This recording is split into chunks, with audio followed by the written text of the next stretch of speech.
The champagne glasses shattered first, then came the screaming. I stood frozen at the edge of the grand ballroom, watching men in diplomatic suits pull weapons from beneath their tailored jackets with the precision of trained soldiers. The International Peace Summit had transformed from hopeful ceremony into calculated nightmare in the span of 3 heartbeats. My hand instinctively moved toward my concealed sidearm, but something made me pause. The man leading this invasion, the one they were calling General, moved with a particular grace I'd seen before, in old photographs hidden in my wife's jewelry box before cancer took her 2 years ago. The General's face carried the weathered intensity of someone who'd built empires in shadows. His silver hair swept back in a style that seemed both elegant and predatory. Around me, security teams scrambled while hostages dropped to marble floors, their terrified whimpers echoing off crystal chandeliers that now felt like guillotines waiting to fall. But I couldn't stop staring at the small tattoo visible just above his collar, a crane in flight, identical to the one my wife had described in her feverish final nights when she'd grip my hand and whisper warnings about demons from her homeland. My daughter's face flashed through my mind, waiting at home with the babysitter, wearing that antique necklace she never took off. The General's eyes swept the room with cold calculation, barking orders in clipped Japanese that his men obeyed without question. They weren't here for politics or ransom. This felt personal, purposeful, like a hunter who'd finally cornered prey after decades of searching. My training as a Navy SEAL screamed at me to engage, to neutralize the threat. But my father's instinct whispered something else entirely. In my ear, the security channel erupted with panicked chatter about tactical responses and containment protocols. But none of them understood what I suddenly knew with terrible certainty. This wasn't an invasion. This was a reunion wrapped in violence, and somehow my late wife's secrets had brought this monster to our doorstep. I took a breath, stepped away from cover, and began walking toward the General with my hands visible and empty. His lieutenant swung a rifle toward my chest, shouting threats, but I ignored him completely. Instead, I spoke in the mountain dialect my wife had taught me during chemotherapy sessions, words from a village that supposedly no longer existed, and watched the General's face drain of color as if he'd seen a ghost rise from the grave. The gunfire started before I'd taken my 5th step, but the bullets weren't aimed at me. They were warning shots into the ornate ceiling, sending plaster dust raining down like artificial snow. The General raised one hand, a silent command that froze his entire team mid-motion, their weapons still tracking my advance, but fingers lifting from triggers. His eyes never left mine as I continued forward, each footfall deliberate against marble that suddenly felt like walking across frozen lake ice, uncertain if it would hold or crack beneath the weight of what I was about to reveal. The words kept flowing from my mouth in that ancient dialect, phrases about autumn festivals and mountain shrines that my wife had whispered between hospital beeps, cultural memories she'd pressed into me like precious cargo I didn't understand I'd need to carry.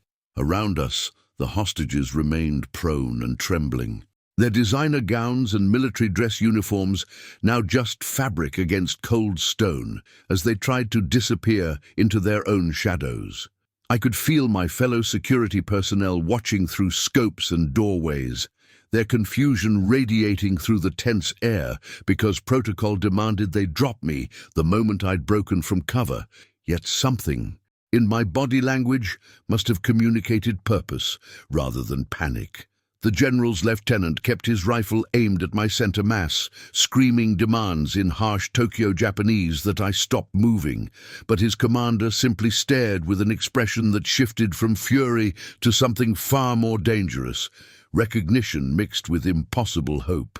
My wife's voice echoed in my memory, teaching me the formal greeting reserved for family elders, words she'd made me repeat until my American tongue could wrap around sounds that felt like prayers.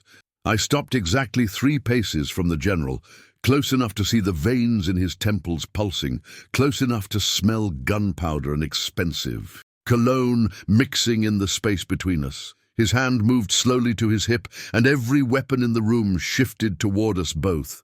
A dozen red laser dots painting my chest like target practice, but he only removed a silk handkerchief to wipe sweat from his brow. When he finally spoke, his voice carried the rough texture of gravel being crushed, each word careful and measured in that same mountain dialect, asking me a question that made my blood run cold. He wanted to know where I'd learned the language of ghosts. The name left my lips before I could calculate the consequences, spoken with the reverence my wife had always used when the morphine made her forget she'd left that world behind. I said the village name exactly as she'd taught me, with the rising inflection that marked it as a place of both beauty and sorrow, and watched the general's weathered face crack like ancient pottery, finally giving way to time. His weapon clattered to the marble floor, the sound impossibly loud in the sudden silence, and for the first time since the invasion began, I saw something human flicker behind those predator eyes.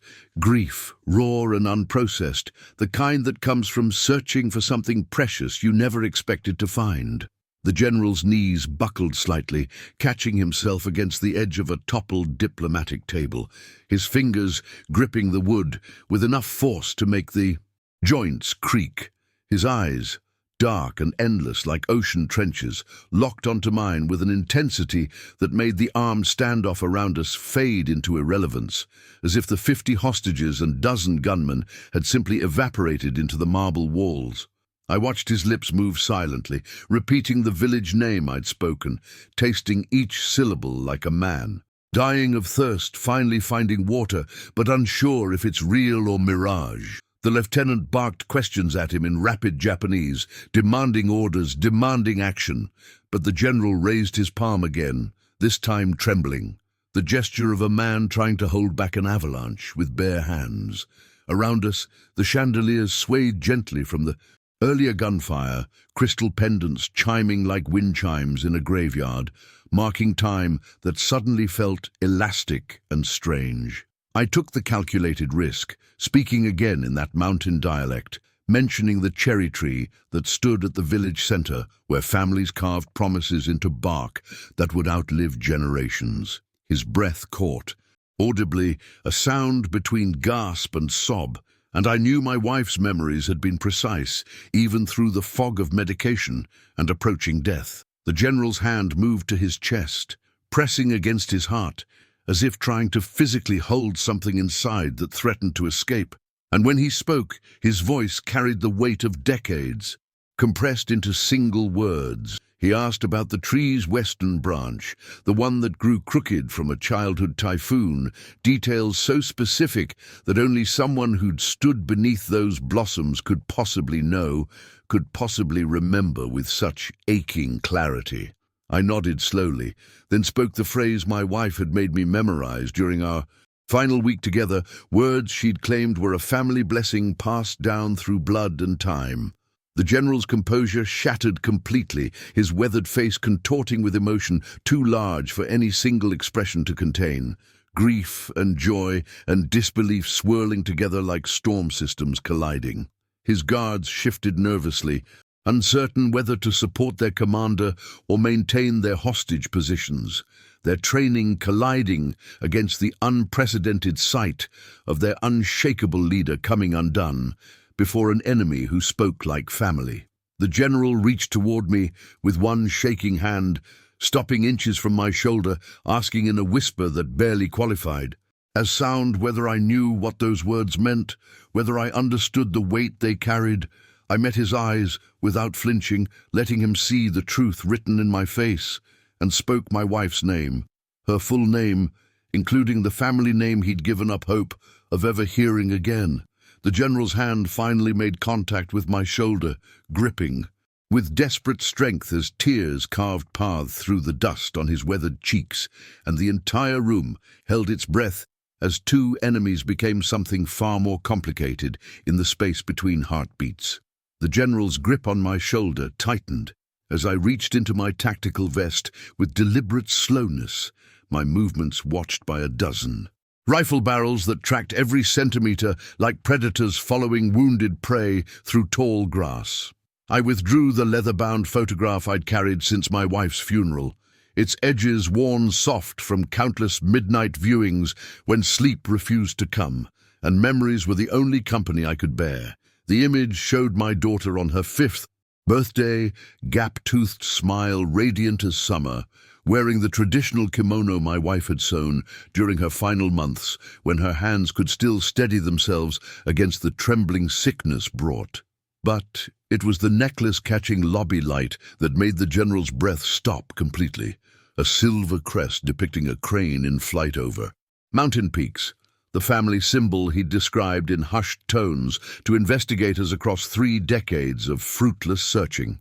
His fingers moved toward the photograph with the reverence of a pilgrim approaching sacred ground, touching the glossy surface as if it might dissolve, like morning mist against warm stone, if handled too roughly or without proper respect. The general spoke in fragments, his Japanese breaking apart like ice flows in spring thaw, asking about her laugh, her favorite foods, whether she'd inherited the family's unusual amber eye color that appeared once every 3 generations according to village legend. I answered each question, watching him construct an entire human being from scattered details, building a great-granddaughter from words and longing, while his criminal empire stood frozen in a tableau of weapons and fear around us. His lieutenant attempted another interruption, demanding they proceed with whatever dark plan had brought them here, but the general silenced him with a look that could have stopped, charging bulls mid-stride. Then I spoke the truth that would reshape everything, my voice steady despite the weight of words that could either save or doom us all in this crystalline moment, balance between violence and understanding. I told him about the leukemia that had stalked my wife through her final year, how she'd made me promise to keep our daughter from the shadows she'd escaped, from the grandfather whose love had become twisted by power and criminal necessity into something unrecognizable and dangerous. The general's face collapsed into itself, aging 20 years in 20 seconds, as he understood that his lost granddaughter had died, believing him too corrupted to ever know. Her daughter, too lost to ever find redemption through family reconnection. His tears fell onto the photograph now, darkening the image like rain on pavement, and he whispered apologies to a ghost who couldn't hear them, and a child who didn't know he existed. The silence stretched between us like a bridge made of spider silk, impossibly strong yet trembling with its own fragility, while 50 hostages watched the impossible unfold before their disbelieving eyes, and wondered whether they were witnessing salvation or simply a different flavor of doom. The memories arrived unbidden like winter fog, rolling through mountain passes, and I was transported back to our bedroom, where afternoon light filtered through hospital curtains purchased to transform our dying space into something softer than clinical reality.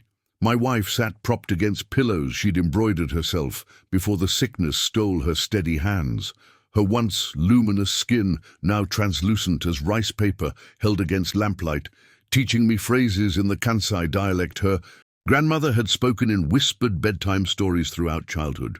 She would correct my pronunciation with patience that never wavered, despite the pain medications clouding her thoughts, making me repeat the words for gratitude, for protection, for unconditional love until my American tongue finally wrapped itself around sounds never meant for Western mouths.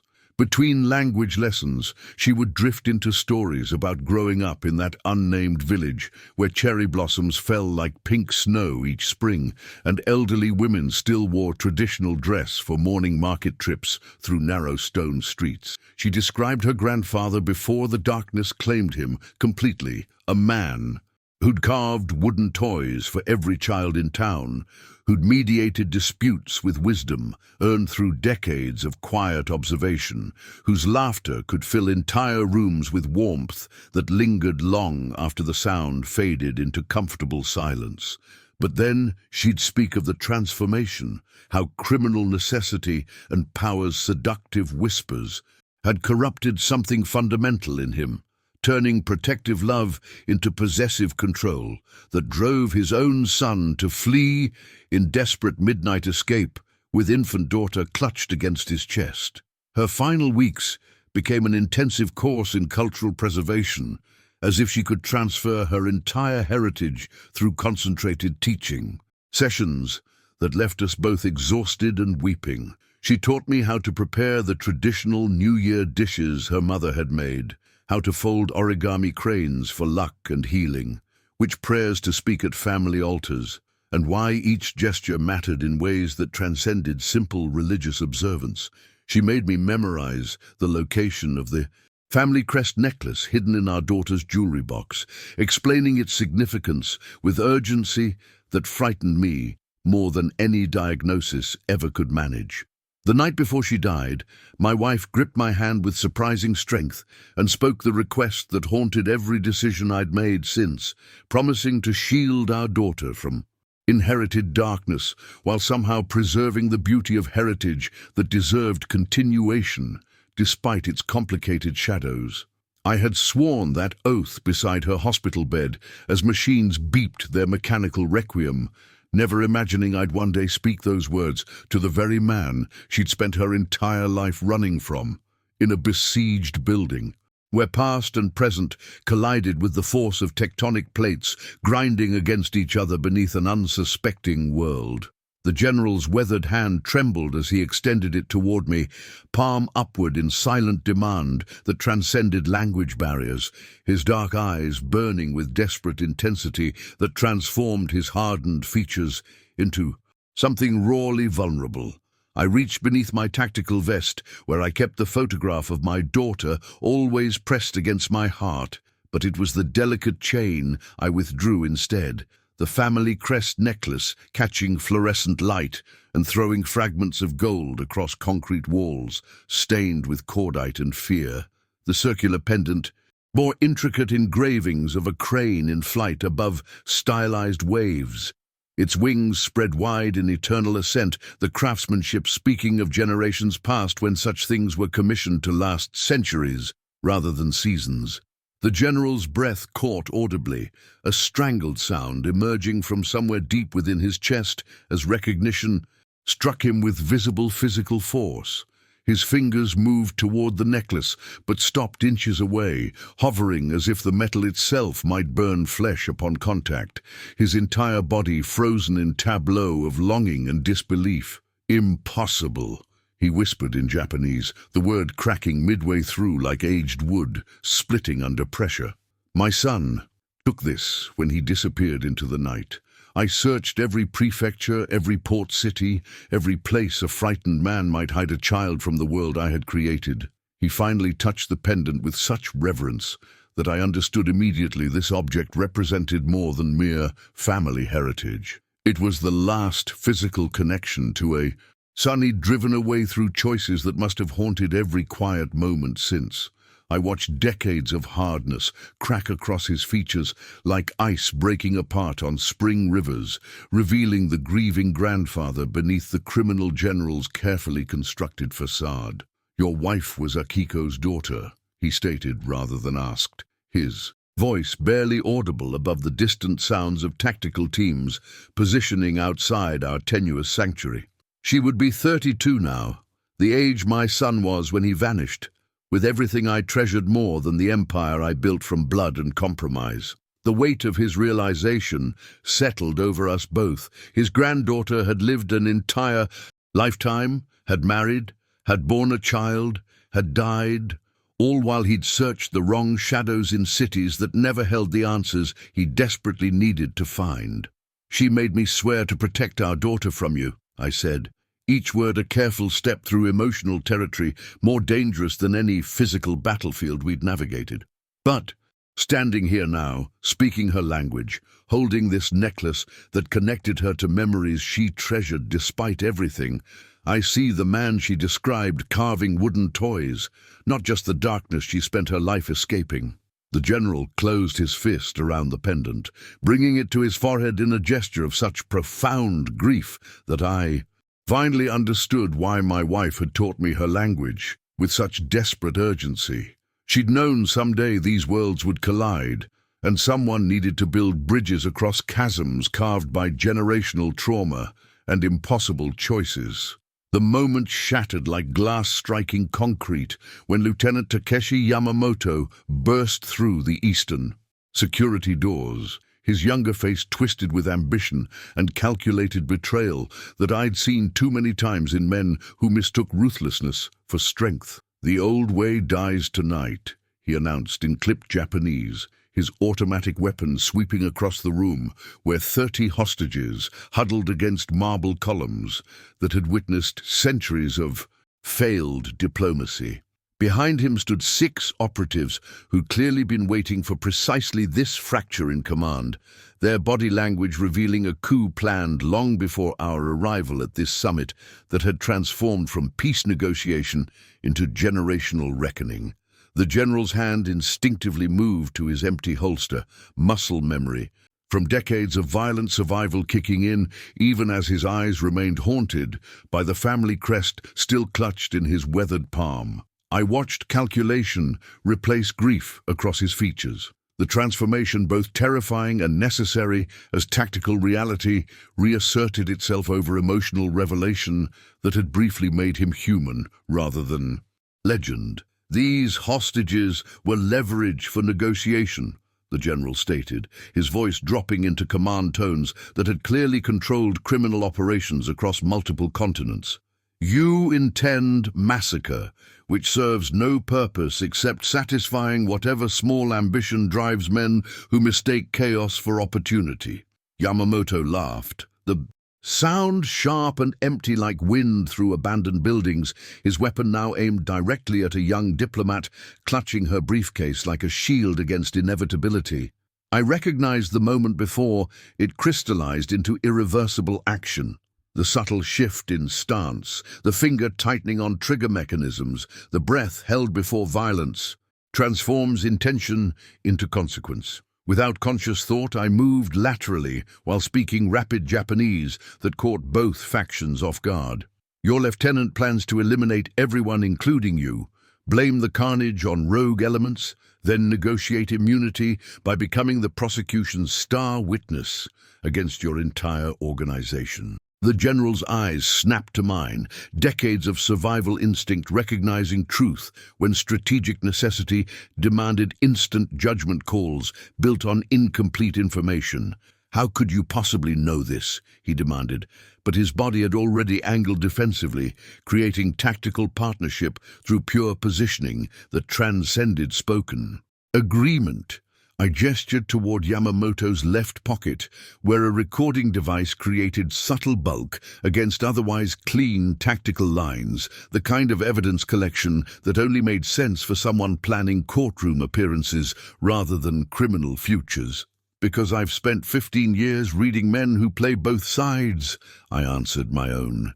Training flooding back through channels grief had temporarily blocked. The general nodded once, sharp and definitive, then spoke words that sealed our unlikely alliance. "Protect the hostages while I handle family business that should have been addressed before ambition poisoned another generation." Everything erupted simultaneously.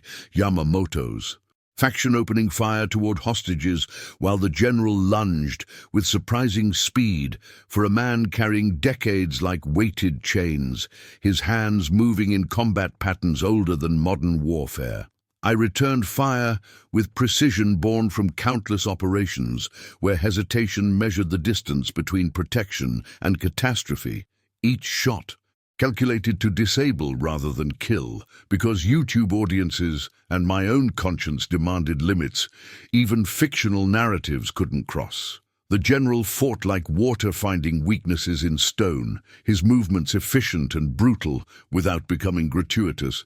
Decades of experience compressed into seconds of action that cleared space for hostages to scramble toward emergency exits. I'd mentally mapped the moment this summit transformed from diplomatic theater into survival scenario. Together, we created a corridor of safety through chaos. Two men from opposite worlds united by blood, neither knew flowed between us until crisis forced recognition across impossible distances. The Final operative crumpled against the conference room's western wall, and suddenly the space fell into that peculiar silence that follows violence. Ears ringing, breath ragged, the acrid smell of gunpowder mixing with expensive cologne, and terror sweat from hostages now flooding through emergency exits towards safety I'd carved from chaos. The Saidus General stood 3 feet from me, his chest heaving with exertion that men half his age would struggle to sustain, blood from a grazing wound painting his temple in ways that made him look simultaneously vulnerable and absolutely undefeated by decades that should have slowed his reflexes. "I taught your wife's father those same disarming techniques," he said quietly, lowering a commandeered weapon with the careful deliberation of someone returning from combat autopilot into painful awareness. "He used them exactly once, the night he took my son and disappeared into a life I could never touch. No matter how far my organization's reach extended across continents," his voice carried weight beyond simple confession as we moved through the aftermath, checking hostages for injuries while sirens wailed closer with each passing second that measured the distance between this moment and its inevitable legal consequences. For 30 years, I built empires and destroyed rivals, convinced myself the search was about honor and family. "Legacy," the general continued, his weathered hands now gentle as he helped an elderly ambassador to her feet with care that seemed impossibly contradictory to the violence those same hands had just orchestrated. "But truth lives in quiet moments between midnight and dawn. I was searching because silence in empty houses becomes unbearable when you've driven away everyone who carried your blood, your history, the parts of yourself worth preserving." I watched tears cut channels through the grime on his face. This legendary figure, suddenly just a grandfather who'd weaponized an entire criminal enterprise to answer the question that haunts every parent who loses family to their own: choices. This invasion was never about political leverage or territorial expansion, he admitted, his Japanese now stripped of command authority, becoming instead the exhausted confession of someone who'd run out of distance to place between himself and accountability. Every operation for 3 decades contained hidden purpose: create enough noise, enough disruption, enough international attention that anyone connected to my bloodline might surface from whatever protective shadows my son created when he chose love over loyalty. The strategy's desperate brilliance hit me like physical force. An old man transforming global crime into the world's most elaborate search party, sacrificing everything including his own freedom for the possibility of reconnection that had just materialized through his granddaughter's widower and the child he'd never met. "Your wife inherited her father's eyes," the general whispered, and somehow that detail contained more devastation than all the violence we'd just survived. "I see them now, in yours, when you speak of her, the same fierce protection, the same willingness to stand between loved ones and darkness regardless of cost." He placed the family crest gently in my palm, his fingers trembling with age and grief and something approaching hope. "Tell my great-granddaughter that some legacies deserve to end, but love survives even the men who tried to destroy it through pride and power that meant nothing compared to what I lost." The general's surrender came not with defiance, but with the quiet dignity of a man who'd finally stopped running from mirrors, his hands raised as tactical teams flooded through shattered doorways, with weapons trained on the legendary figure who now seemed smaller somehow, diminished by truths that weighed more than any prison sentence could add. I watched his face as federal agents moved forward with restraints, and in that moment I saw the complete collapse of the persona he'd maintained for decades, the feared commander dissolving into just another elderly man who'd gambled everything on power and lost the only stakes that actually mattered. "My granddaughter died, never knowing I spent every resource searching for her," he said to me, as steel handcuffs clicked around wrists that had commanded empires, his voice breaking on words that carried the full accounting of choices that couldn't be unmade. "That knowledge is a prison more permanent than any cell they'll put me in, a sentence that continues long after my body stops drawing breath. The federal commander approached with paperwork and Miranda rights, but the general's eyes remained locked on mine with desperate intensity that transcended the chaos of crime scene processing happening around us, like choreographed urgency. "Please," he whispered, and that single word from a man who'd never begged for anything contained more raw emotion than entire speeches could have carried. "Before they take me away, before lawyers and trials and whatever justice awaits someone who's committed my catalogue of sins, let me see her just once. Let me look at the child who carries forward what I almost destroyed completely." His request hung in air, thick with cordite and consequence, while I calculated impossible mathematics, weighing my daughter's safety against the humanitarian recognition that some moments of grace matter more than the grudges we're entitled to maintain. I made the call to my sister with hands that trembled from adrenaline crash and emotional whiplash, explaining in careful words that our afternoon routine needed adjustment, that someone from her mother's past had surfaced in ways I'd explain later when daughter-safe language could contain these complexities. The general waited with the patience of someone who'd learned too late that the most important things can't be rushed or commanded. His aged frame somehow smaller between federal agents who treated him with the careful attention reserved for dangerous history. 5 minutes, the federal commander finally agreed after tense negotiation and unprecedented circumstances created space for mercy within protocol. Under supervision, no physical contact, and we're recording everything for legal purposes and protective documentation. When my sister arrived with my daughter, this beautiful 6-year-old girl who carried genetic legacy she didn't understand, the general's composure finally shattered completely, tears streaming freely down weathered cheeks as he began, singing in Japanese, that ancient lullaby my wife had hummed during midnight feedings and frightened dream comforting. My daughter's eyes widened with recognition, and she began singing too, her small voice joining his across a conference room turned crime scene, their shared melody weaving bridge between generations that pride and violence had tried to sever, proving that some connections survive even the men who nearly destroyed them. The lullaby wove through the sterile conference room like ancestral prayer, transforming government furniture and evidence markers into sacred ground, where bloodlines refused the severing that violence and pride had attempted across decades of separation. My daughter stood between federal agents and shattered windows, her small voice carrying notes my wife had taught her during bedtime rituals that now revealed themselves as cultural preservation disguised as maternal comfort. Each phrase a defiant act of remembering what tyranny had tried to erase.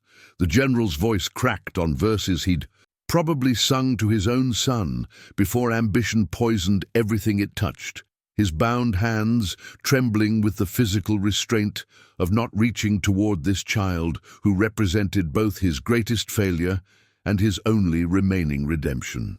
I watched my sister's tears fall silently as she witnessed connection forming across impossible circumstances, her hand finding mine in shared recognition that we were present for something larger than the crisis that had brought it into being. When the final notes dissolved into weighted silence, my daughter tilted her head with the innocent directness that children wield like unintentional truth serum, her question cutting through legal protocols and tactical aftermath with surgical precision. "Are you the scary grandfather Mama said lived across the ocean?" she asked in careful Japanese my wife had secretly taught her, each word proof that even dying mothers find ways to arm their children with identity that circumstances can't fully steal. The general closed his eyes as though her voice carried physical impact, his response emerging in whispers that federal recorders would capture but never truly translate. "I was the scary grandfather, little one, but perhaps meeting you has begun teaching this old man how to become something better than the monster he built from pride and foolishness." His honesty contained no self-pity, just the stark accounting of someone finally willing to name his choices without the armor of justification or the comfort of denial. The federal commander gave the gentle signal that mercy's window was closing, that justice had procedures, that even unprecedented circumstances couldn't indefinitely pause, but my daughter moved forward with the fearless compassion that children possess before the world teaches them suspicion. She removed the family crest necklace from around her small neck, that talisman my wife had guarded through exile and distance, and held it toward the general with offering hands that understood symbolism beyond her years. Mama said this finds its way home. When the time becomes right, that broken things sometimes fix themselves if we're brave enough to let them, she said with the profound simplicity that speaks truth without needing complexity's permission.